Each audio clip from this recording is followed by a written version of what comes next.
Welcome in.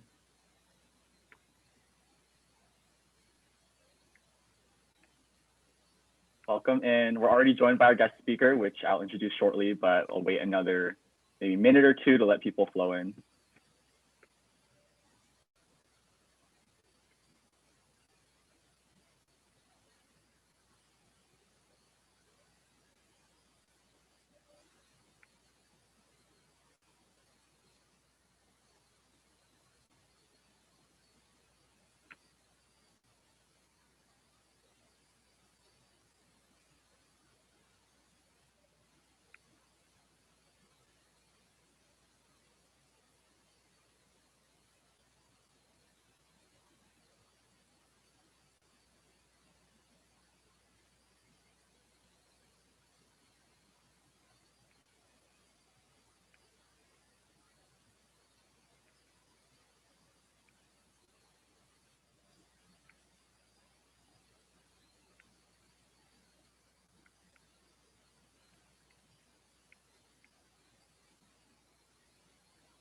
If you're just joining us, welcome in. We're just gonna wait another 30 seconds, 1 minute or so, and then we'll get started.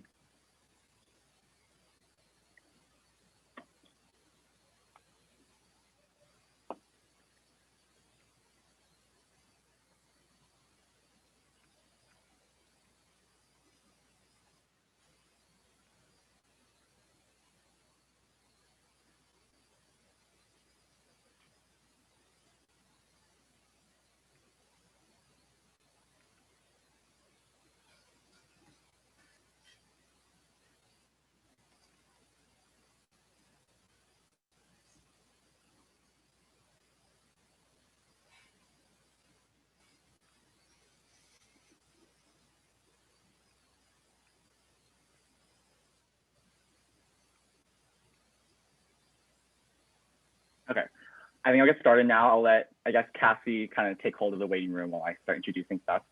So hello, everyone. Welcome in. Thank you for coming. Today's a very special meeting. For one, we're all together. That doesn't happen that often.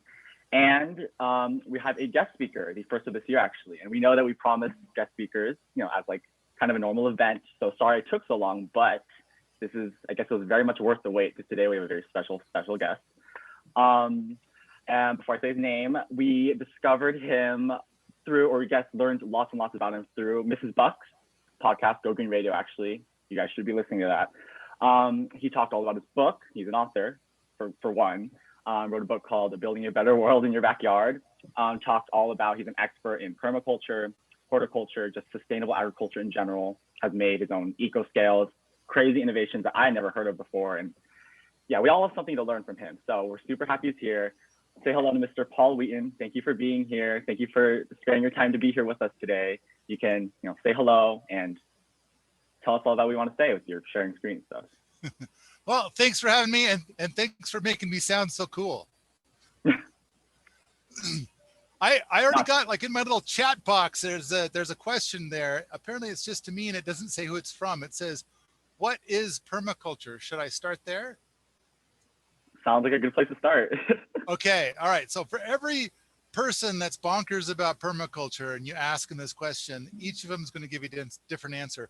My answer is permaculture is a more symbiotic relationship with nature so that I can be even lazier.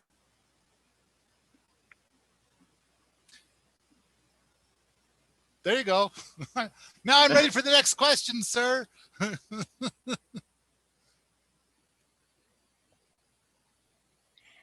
Well, and Paul, if you want to give us a little bit of a background, not everybody on the call has listened to the radio show or checked out your website. Some of them are just coming in today and hearing about you for the first time. So if you don't mind giving us, a few minutes of an overview of what your life is like and some of the choices you've made, then we can do some more Q&A as well. Okay. I was bonkers about gardening many years ago, and I got the certified master gardener stuff. I even went so far as to get the certified advanced master gardener stuff. And my obsession with gardening went on and on and on. And then I finally ended up with some acreage and I had all these experiments that I was doing, and somebody said, oh, that's permaculture. And I'd never heard the word before. So I booked up and found in all these books, not only a lot of things that I thought I had invented, but a lot of other things too. So I was real excited to discover the word. And I have just done massive study in this space, and I bought more land, and we're building community here. I also have an online community that's gotten kind of big, and I think we got more than 1 million people coming out each month to talk about permaculture. But it's the thing I love about the word permaculture is that it's so multifaceted. It's got all the gardening stuff in there and a bunch of natural building stuff and alternative energy stuff and so many different things that I value and I think make a big difference. And so I think another angle on it all is I went to this event once and it's like, oh, it's the big environmental event of the year. And I kind of took a little camera around and I thought I'd make this great video. I was going to ask everybody, what's the best thing that you think you could do for the environment? Because, you know, it's an environmental event. And almost all of the answers were die. Like dying is the best thing you could do for the environment. And I'm thinking like, oh, come on, we could do way better than that. I kind of feel a little bit like, is it possible that our function as a species on this planet is to romance nature and make it better? Now, granted, right now what we're seeing is a lot of activity where we're kind of putting a boot onto the throat of nature, which is pretty rude, and nature isn't enjoying that. But I kind of feel like a magnificent gardener working with nature can make nature sing and be happy and joyful. I kind of wish to shoot for that. So I guess my work has been to discover all these little bits and bobs and share them, and also provide a platform for thousands or millions of others to do that. And then along the way, I've done a lot of writing. I've produced a bunch of movies about this stuff. And then eventually a guy said, let me take all the stuff you wrote, we'll cobble it together in a book. Okay. And then we got this idea of like, let's really polish it really super good. Maybe it'll change the world. And so we did that. And now I'm an author. Does that answer your question? Or am I just babbling? It's good babbling. I mean, that was good. That was a lot. Wow. Okay. Well, I have a lot of comments. I don't want to take away from you because you're like the main presenter here. But yeah, it's funny, you're joking about how the best thing we can do for Earth is to die. And I've made that joke with my friends before. But when I learned about permaculture, that isn't the best we can do, since permaculture is all about our relationship with the environment, how we can actually better it, which is kind of crazy. But yeah, so it was really inspiring. So, I mean, I think if you read my book, you know, then I've given you kind of the recipes for how your existence on this planet can make it so much better. How many of you have read my book? Have you read my book? I mean, I know you guys are in high school, so it's like, I don't feel like I want to test you, but I do. Jill's read my book. Okay. It's a short book. It might even be a little bit entertaining. It's very entertaining. Very entertaining. I heard a rumor that it's very entertaining. A rumor. What is this that we're seeing on the screen, Paul? What are you sharing with us? So I brought up the thing about the book because you guys said that you wanted to visit with me today because I wrote this book. And and one of the things that we do is that we sell the book by the dozen, because the idea is that people will buy a dozen books and spread them around. And the number one way that they do it is the little free library system. This is what we call how a shy person hands out books. we've heard of people like, especially during COVID, they'll buy a dozen books and they'll stick them on the chairs of people at work. But anyway, the thing is that if we want to have change, then I think that the way to get change is through little bits of knowledge in our heads. And I wrote the book with the idea that when you're done with it, you would pass it along to the next person. And so there's a little place in the front page where you write your name and it gets passed on.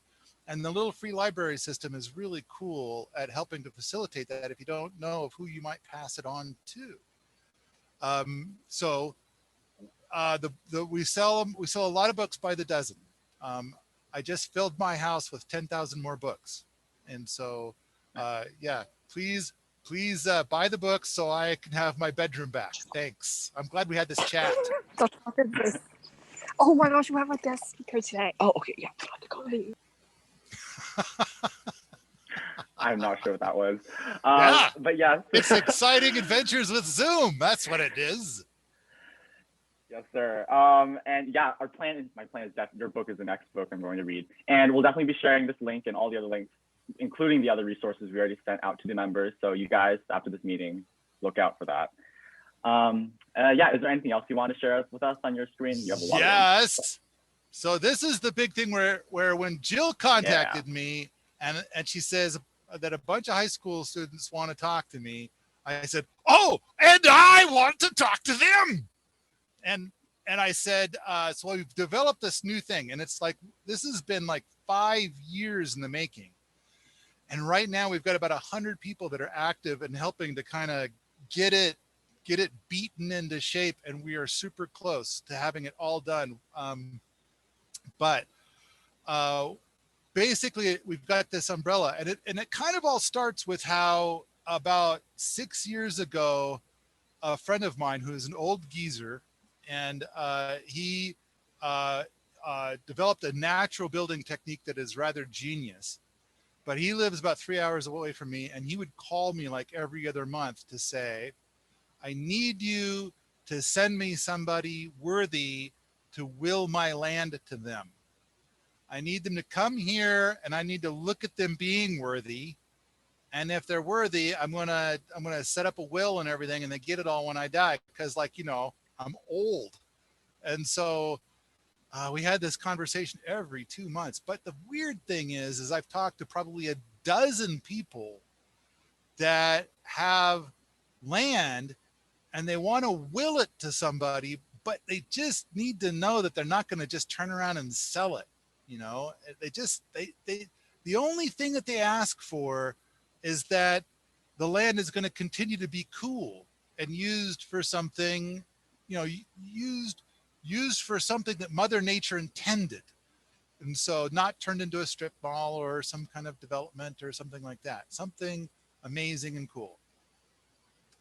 So based on all of that, we put together this way, and it's all free, so that a person can go and like do a simple task. And so I think probably the most popular thing that we talk about is building a club style mallet. And so it's, you go hack off a tree branch, and then you take a hatchet, and you kind of whittle this up. And it's like, it doesn't have to be great. It just has to show that you can do it. And then it's like, you know, and then there's about 80 little tasks that you can do to get to PEP 1 certification, which should take about 2 weeks.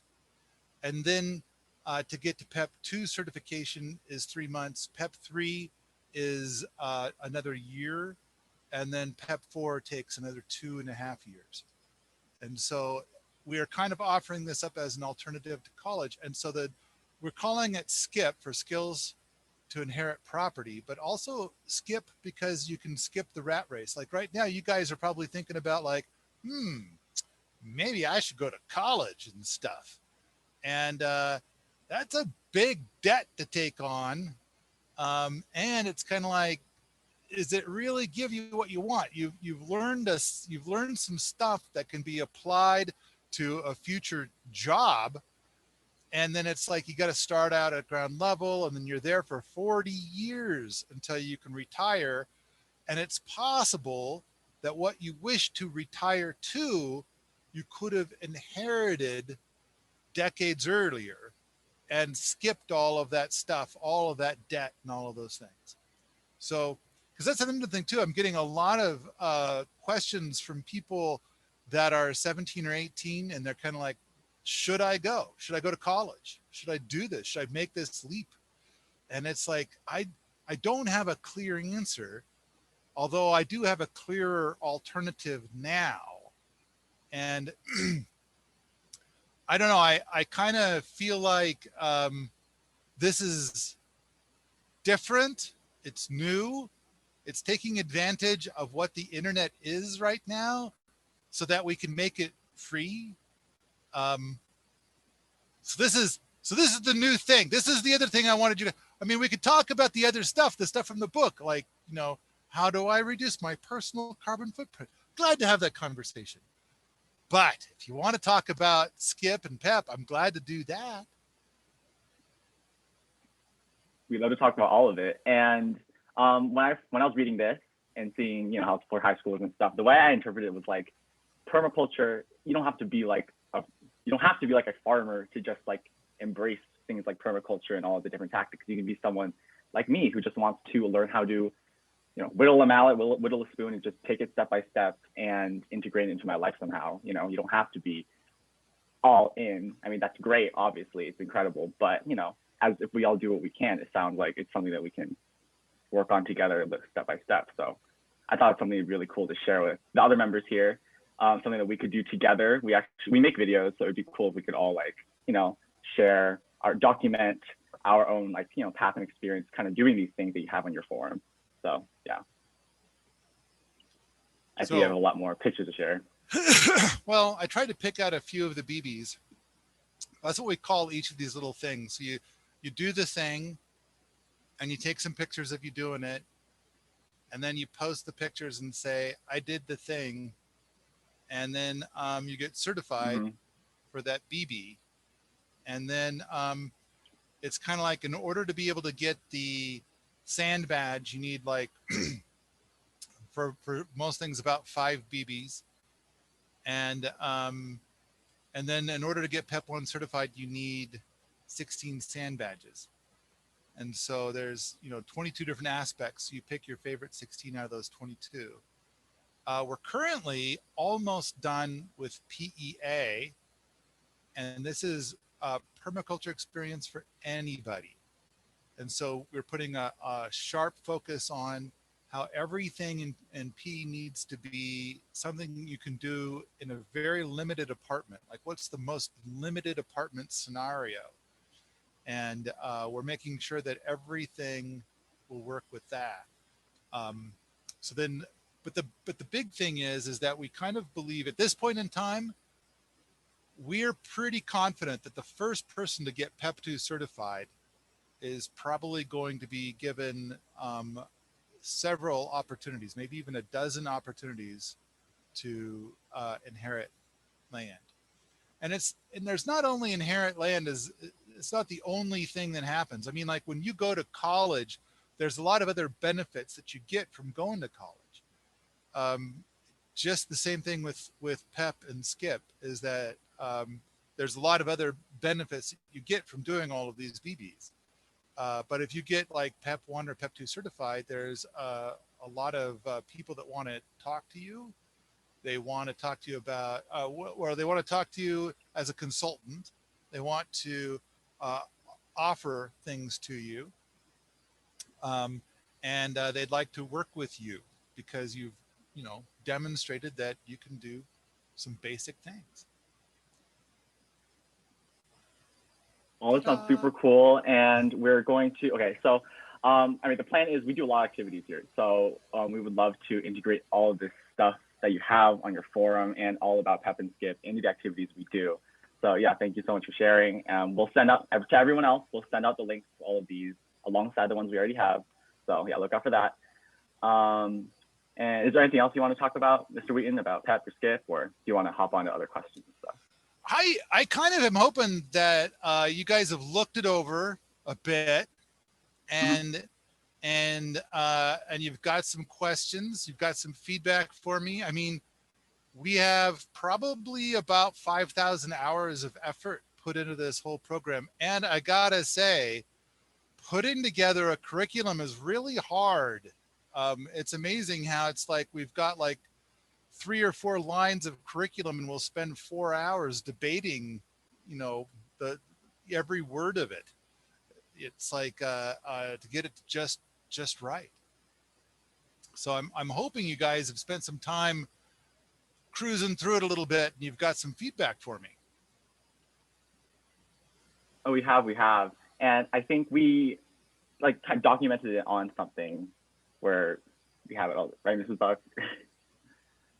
Yeah, and we can definitely send that to you, Paul. If we don't get to that at this point, I'd love to hear some other questions that folks have. And then we have also time, as long as, you know, we want to keep you on schedule to give you feedback on this and also to ask some questions that are of a more general nature. So who's next and would like to answer or ask some questions? I'll pose one and then we'll hop on over to, I believe Cassie has a bunch of questions as well. Perfect. One I wanted to pose big. I was wondering, I feel like you would enjoy this, talking about, you know, after a lot of research about you, I've noticed that you put Sepp Holster on a very high pedestal, someone named Sepp Holster. I was wondering if you wanted to talk about him, tell us a little bit about him, why he's important, why we should be inspired by him as well. The mighty, the glorious, the amazing Sepp Holzer. In 2001 is when I first heard the word permaculture, and I bought all the books, and I found out that there were these videos that were pretty rare, but I found them. They were 3. I got them on VHS tape. Now you kids have probably never heard of this VHS tape.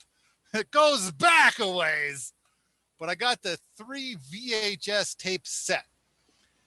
And I saw this guy living in the Austrian Alps, and he was doing more than I dreamed. And so I ended up watching these videos about 25 times. And it's Sepp Holzer. And I got a chance to meet him, I think in 2009. And we became BFFs. In fact, I think it's this, yeah, see that thing there? I don't know if you can see it. There's a thing in my background here.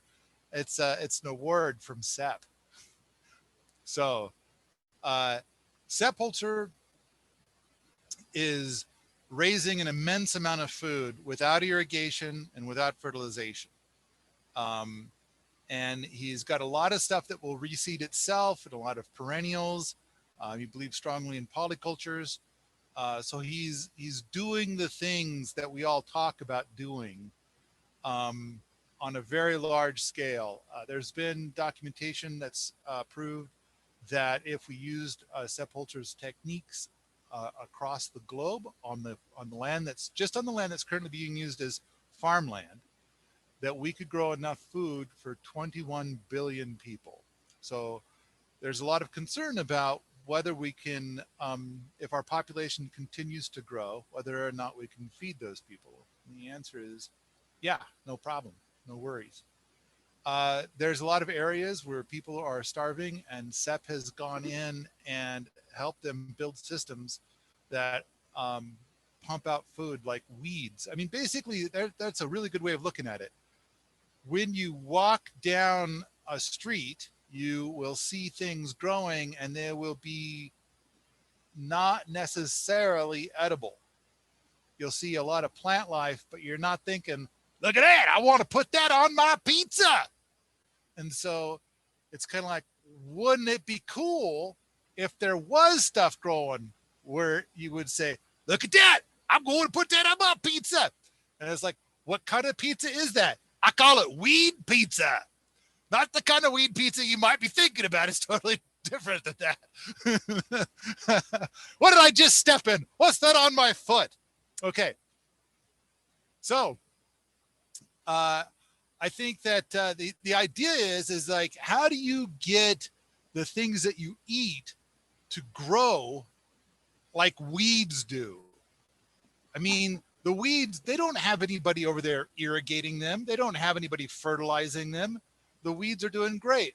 Now, at the same time, I think that there's a lot of people that are watching this right now and they know of maybe an apple tree. Now, since you guys are in California, maybe I should say a lemon tree. there's a fruit tree that nobody takes care of. Nobody irrigates it. Nobody fertilizes it. And yet every year it continues to pump out mystery foods. And you can just walk right on up and get yourself a whole bunch of food. So then it's like, well, why can't I have my whole backyard just be doing this? But not all with the same thing, a whole bunch of different stuff I like on my pizza maybe. And it's kind of like, yeah, let's do that. SEP is doing that. And then a lot of people are like, well, I can't do that in a cold climate. SEP is doing it in a cold climate. Now, there are other permaculture enthusiasts that are doing it in warmer climates. Those are going to be your tropical and subtropical guys. The top of the list is clearly Willie Smits and the work that he's doing. Jeff Lawton has a lot of fame in that space for some very desert areas. There's a lot of different people doing a lot of stuff in tropical and subtropical climates. But when it comes to cold climate, and I live in Montana, I'm a cold climate kind of guy, then the person I turn to is Sepp Holzer. And he's the only person at level 10 on your eco scale for a reason. So I really wanted to hear more about him. Thank you. Well, it is a reverse logarithmic base 10 scale. So then the way it works is that there can only be one person at the top of the scale. So then I think that's at level 10, there's Sepp.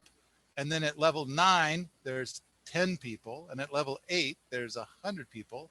And so on and so forth until you've got everybody in the world. Very cool. Okay, so I will pass it on to Cassie. Okay, so this is how the Q&A thing will work. The idea was to us officers have some questions for you, Mr. Wheaton, and also we all totally want you guys, the club members, if you guys have any questions, to just unmute, say something in between. We really want to hear your voices, but there's also the option you can DM, private message me or Cassie your questions, and then we can just share them out anonymously if that's what you want to do. So yeah, since ideally we wanted like a period of time afterwards for you guys to ask your questions, but given time constraints, you just ask them anytime you really want throughout. Doesn't really matter. So I'll pass it on to Cassie now to ask her questions. Okay. So my question was about saving energy, because in California, obviously it doesn't get that cold compared to Montana, but I'm kind of like cold-blooded, so it's cold for me.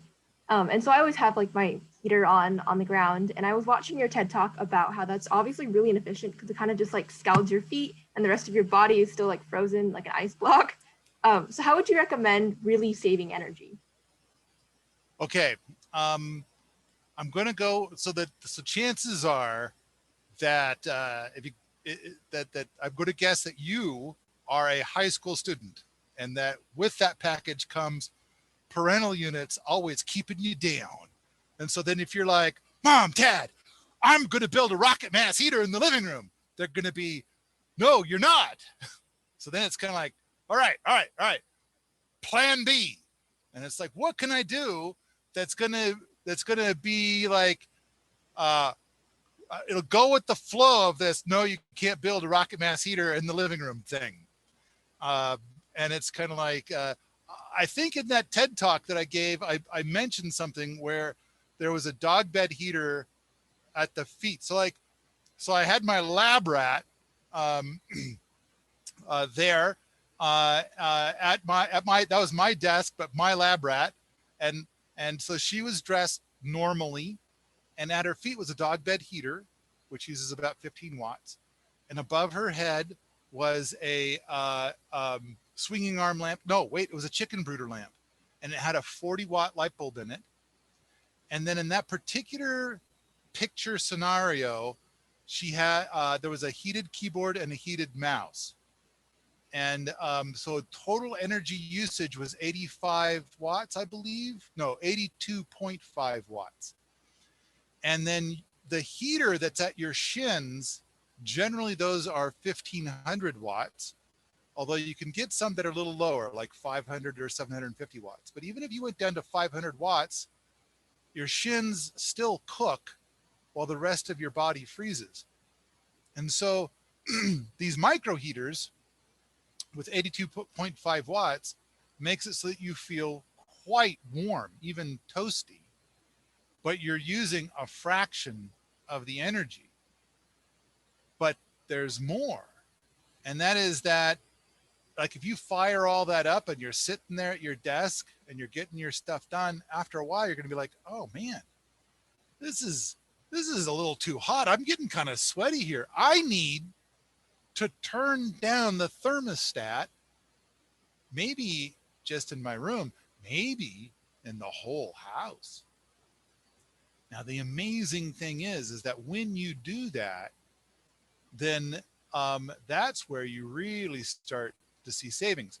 Because for a typical American home, the number of people per square foot of house is way different. It's like 3 times higher than it was in 1950.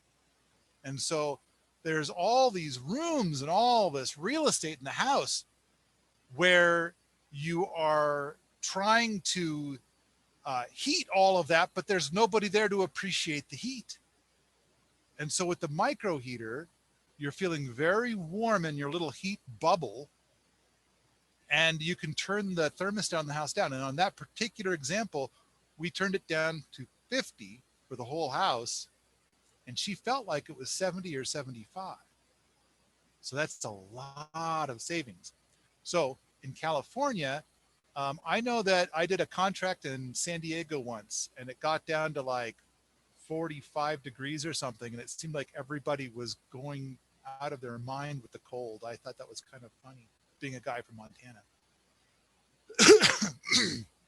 So I gave you a recipe for how to be a little bit warmer. By the way, I think it's good to just know a little heat science, and that is that there's 3 kinds of heat. There's convective heat, which is the least efficient, and it's also the kind of heat that nearly all Americans use.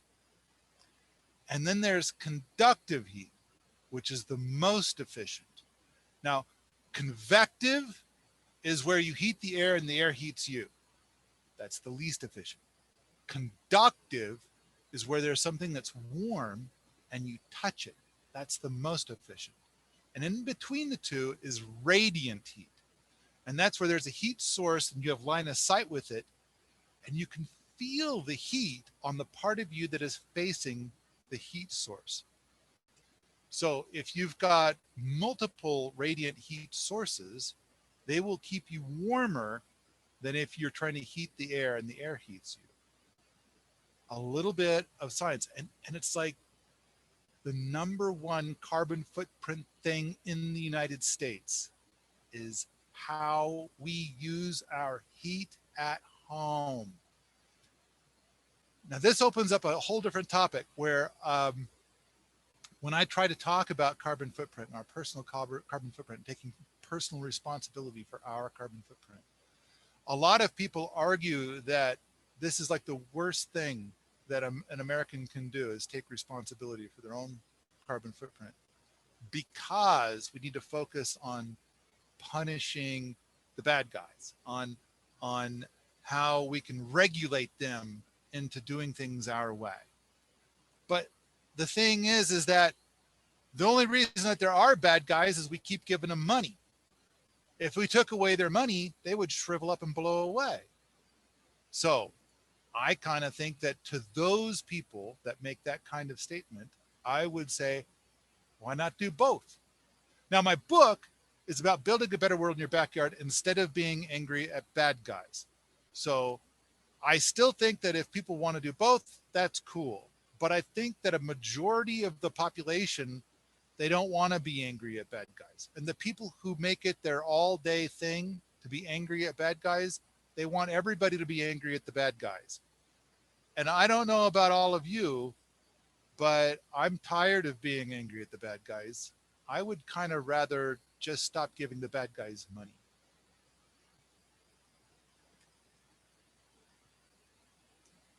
I am ready for the next question, sir. No, that was a really great answer. I think I too also struggle with the thing about like, living a sustainable lifestyle, but then also like, I mean, frankly, I do buy a lot of products that aren't sustainable. I do engage in behaviors that aren't sustainable. And it's hard to see sometimes how I fit into the bigger picture, but it's important to remember that like what we do still matters. And listening to the podcast and reading your blog, and we realize that there's a lot more that I could be doing. Like I already thought of myself as fairly eco-friendly, but I'm like, there's so much room for growth, I think, for me. Yeah. I want to start by giving you license to be unsustainable. It's like if you want to go out and get a pizza and you're doing pizza analysis and it says this is not a sustainable pizza, but it's delicious. I want you to have all the things. I want you to have that pizza and enjoy it thoroughly. And then when you're done, I want you to buy another pizza and eat that one too. I want you to live the most magnificent life. And the whole book that I wrote is all about things that would make your life even more magnificent. So sure, there's lots of things you could do to sacrifice and live a crapulent life, all in the name of the better good. And it's like, I don't want that for you. I don't want that for anybody. I want everybody to live their most magnificent life first.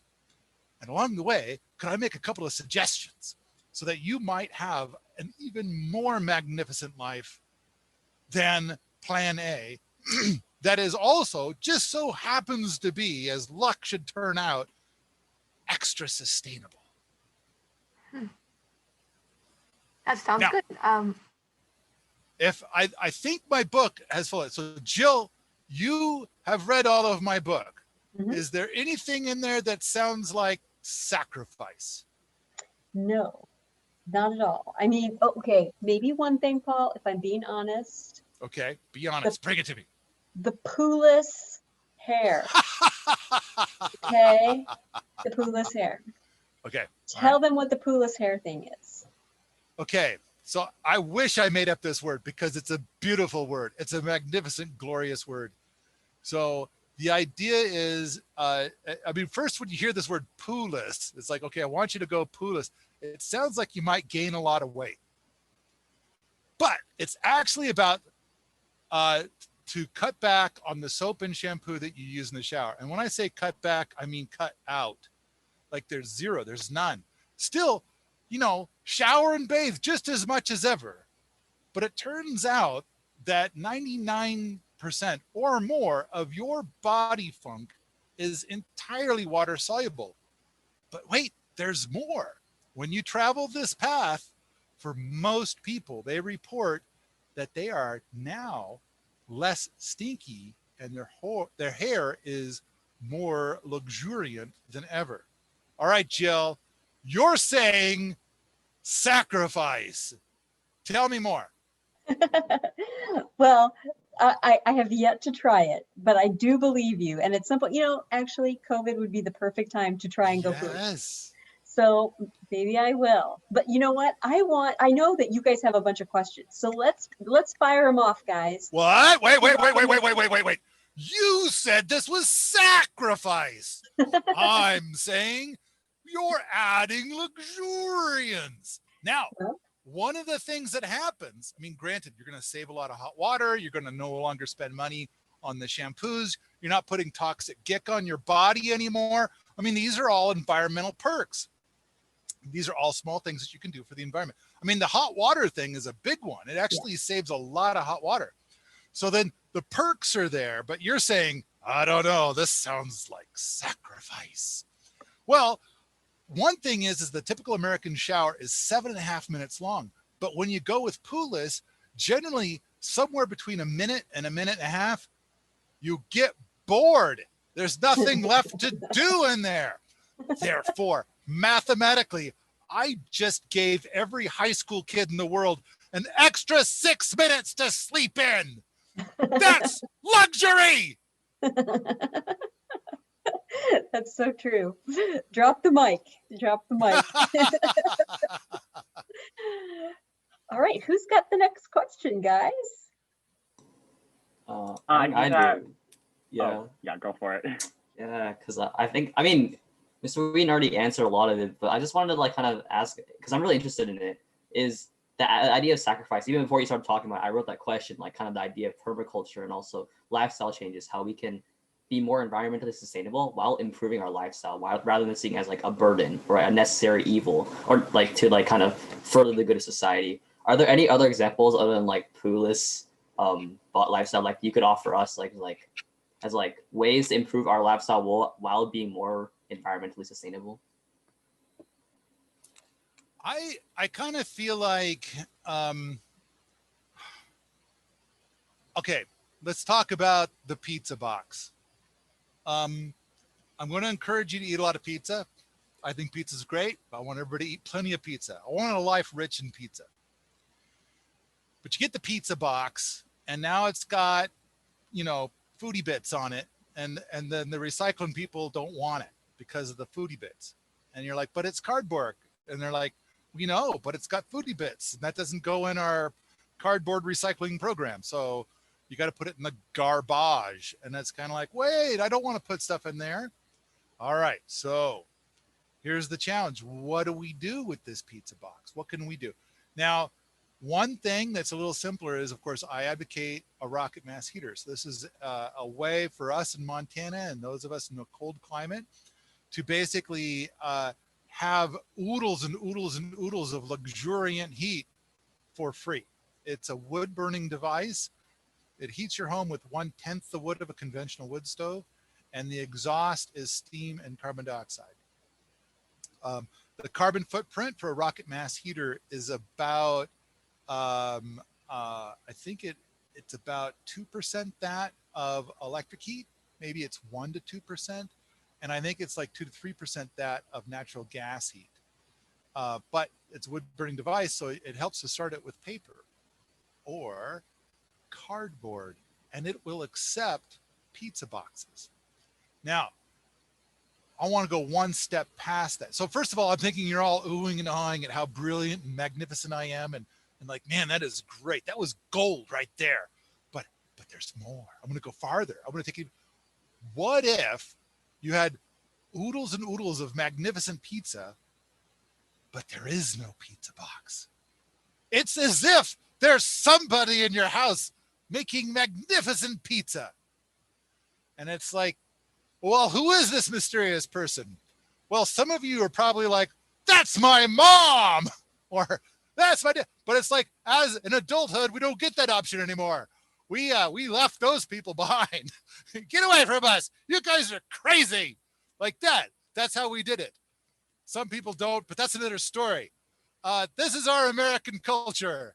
You get to a certain age and you leave the nest. So we've left the nest. But what if you chose a nest that had a bunch of really super cool people in it? And now I can say this to high school kids because they haven't gone through those college years yet, where there's that guy that never washed the dishes, that stuff. But okay, forget about that guy for a minute. Okay, let's suppose that you're in this house with like a whole bunch of super cool people. Some of them are bonkers about gardening, and some of them are bonkers about making pizza. And so, I don't know, a couple times a week, there's all this pizza, and there's no pizza boxes. So, all right, there was a question looking for an example. I just eliminated the pizza box. Ta-da! And I made your life more luxuriant. You don't even have to wait for it. It was served before you even knew you wanted pizza. It's that good. That's awesome, Paul. Thanks, Gary. That was a good question. Who's next? I think Riley had a question. You can go for it. Go for it. following up on the like poolless showering technique. So I know there are a lot of like swimmers, myself included, in the club, and like we like come home soaked in chlorine. Ugh. So is poolless still like a viable method to remove the chlorine? And like, are there like any alternative ways that like might also work? Oh boy.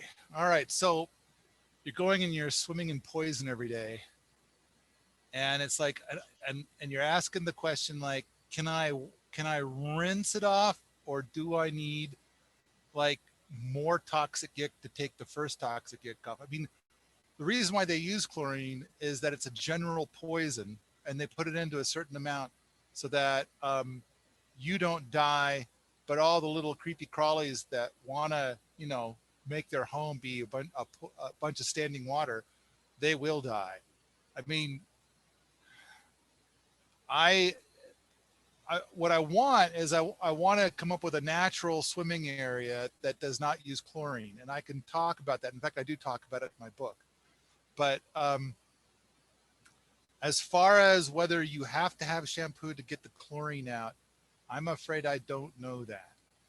Um, I would rather try to find a solution for you that's going to have you not having chlorine in your life. But swimming is really super cool. And I think the natural swimming pools, which is like one of the last chapters in my book, uh, provides that option. But of course, I don't know of exactly an Olympic sized warm natural swimming pool. um, but one of the big things about poolless is to try it for a week. And most people, not everybody, but most people report that if they stick it out for a week, you keep showering and bathing just as much as before, just not with soap and shampoo, that at the end of the week, most people see great results. So you could try it. And even though you're doing the chlorine thing, although I'm pretty certain that you are not going to get a lot of the good smellums effects from going poolless, because the bacteria on your body that outcompete the stinky bacteria that make it so that you end up with this good ecosystem on your skin to combat the stinkums naturally, you're kind of killing those guys off every time you get in the pool. But I'm going to guess that your desire to be in that pool is greater than this desire for a natural non-stink path. But maybe there'll be a point when you're going to go a week without getting in the pool, and you could try that. But even going in the pool, I think it's still worth giving it a try and seeing how it goes for you. Thanks, Paul. That's awesome. Who's after Riley? Who wants to go next? I believe Amy. Go, Amy. Yes. Hi. Let me just organize this. I've been recording the whole talk. Okay.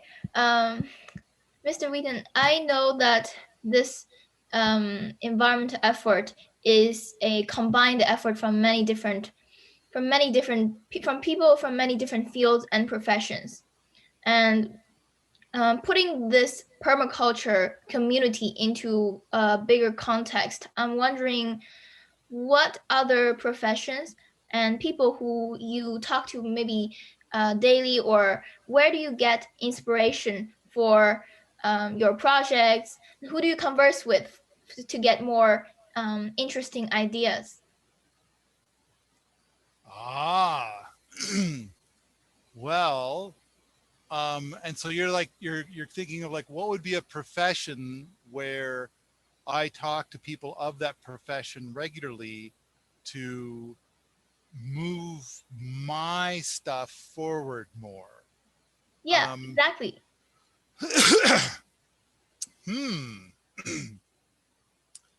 I'm going to say that it's such a grab bag. I mean, if you're going to do anything holistically, which is kind of what we're doing here, Mm-hmm. I mean, isn't it kind of include like almost everybody? I mean, there are a lot of people in ag that I talk to. but most of the people in ag are more focused on what's the best herbicide to use for their situation. But they're not like generally not inspiring. I mean, what profession would you say Sepp Holzer is in?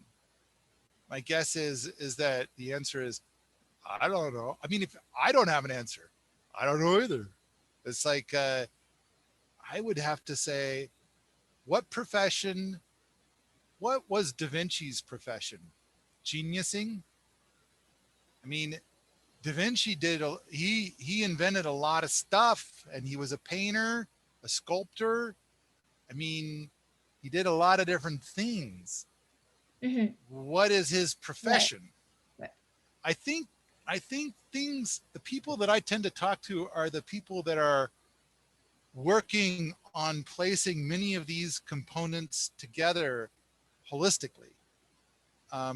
Yeah. And I know, like, I come from a software engineering background. Ooh, in fact, since we're doing this, it's like, look, here's software I wrote back in the 90s. Wow. All right. So, but I came from software engineering. And so do I say that my profession is software engineering? Ooh, I'm an author now. I can say that. I don't know. Joel Salatin is probably the leading author on ag right now. I could say Joel Salatin, but I don't talk to him that often. Mhm. I feel like I'm not answering your question. Like, I'm doing a very poor job of answering this question. No, I think you answered it perfectly. For me, I think usually people just choose a profession. See, for example, if somebody says, I'm going to be an environmental scientist, then they will just be that environment, and they have a definition for that. They're going to do a specific type of job.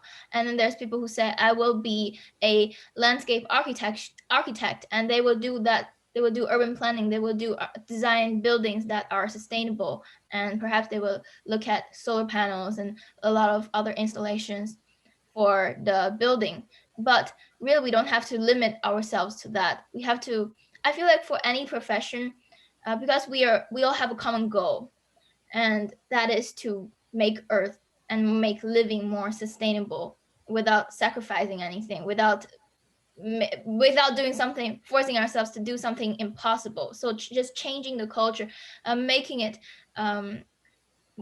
centered around sustainability from the very fundamental parts of it. So I feel like we don't have to. I feel like we have to constantly search for inspiration, even from maybe the enemies, from the people who we think are doing harm to the environment. We don't know, maybe a technology that they're producing can be harvested for good use. We always have to search for ideas. That's what I was thinking. And your reply was perfect. So let me throw something in the mix. Just like days before I graduated from high school, somebody said to me that the richest life is not going to be tied to one career. Mhm. The richest life is going to change careers every 5 years.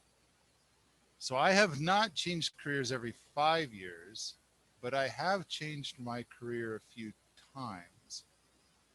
And I think I've done magnificent at each of the career paths I was on.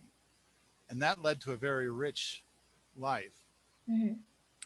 So I want to suggest that if you could go out and live a life that is full of amazing stuff, and it's not full of the wolves at the door, it's not full of like, I better come up with another $100 this week or I am so screwed, that most people live. Most people with college degrees live. And one of the things that I advocate in my book, I call it radically deviant financial strategies.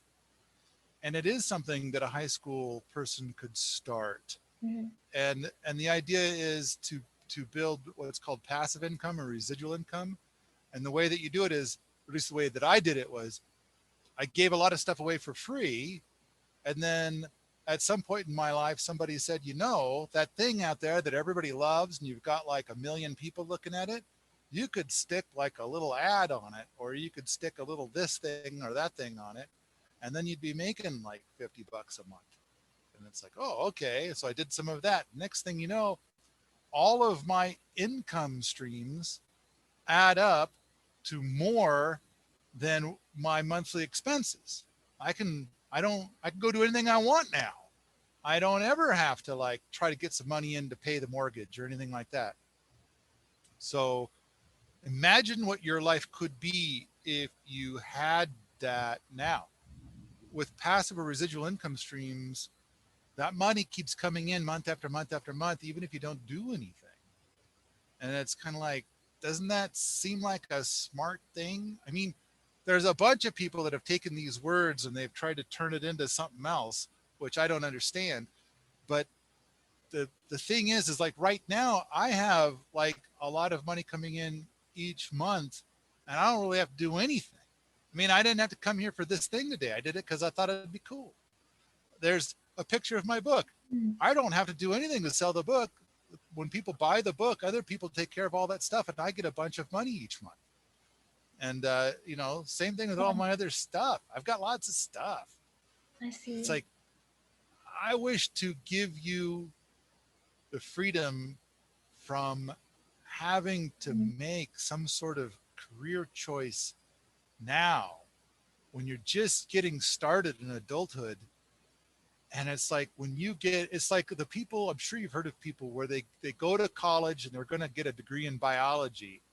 And then they, when they become sophomores, they drop the biology thing. Now they're doing business. And then 6 months later, they drop business and now they're doing engineering. And then they drop the engineering and they're going on this their path. And it's kind of like your needs change, your desires change, the things that seem cool to you change. None of us want to be broke or whatever. We all would like to have oodles of dough, you know? And so it's kind of like, how do you get to the point that you're comfortable and you don't have all that money stress? I think it's like 85% of Americans have extreme levels of money stress. It's like, don't, you know, how can I save you from that? And so and part of it is by giving you a very evasive answer to your lovely question. No, I think that makes sense. Thank you. Thank you, Mr. Wheaton.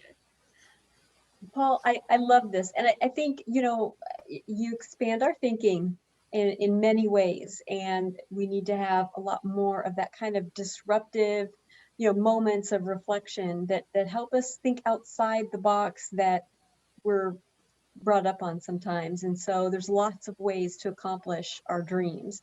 I know that you have a time stop and so does our club. Colin, was there anything else that you wanted to say before we give Mr. Wheaton the last word? I think all I have to say, I know he has to hop off. We're a little over the time limit. So thank you for staying with us. And a big thank you for just being here in the first place. I've learned a lot. So I just gonna assume that everyone else here also learned a lot. And we're just so happy to have you. We will, to everyone in the club, we will be sending out links to all this stuff, all these resources, learn more, read the book, Building a Better World in Your Backyard. I 100% am, and I think a lot of the other officers are too. So that's all for me. Thank you for being here, Mr. Paul Wheaton, and thank you so much. Thanks for having me. Thanks for giving me the opportunity to infect brains. Thank you, pleasure. Paul. And we will send you a document with the officers' feedback on the programs that you've got. They've gone through it. They've got some feedback for you. So we will send that to you in a document. Lovely. Thank you. Thank you, Paul. Good to see you. See you guys later. All righty. Thank you. All right, everybody. So I know that a lot of you had questions we didn't get to. And so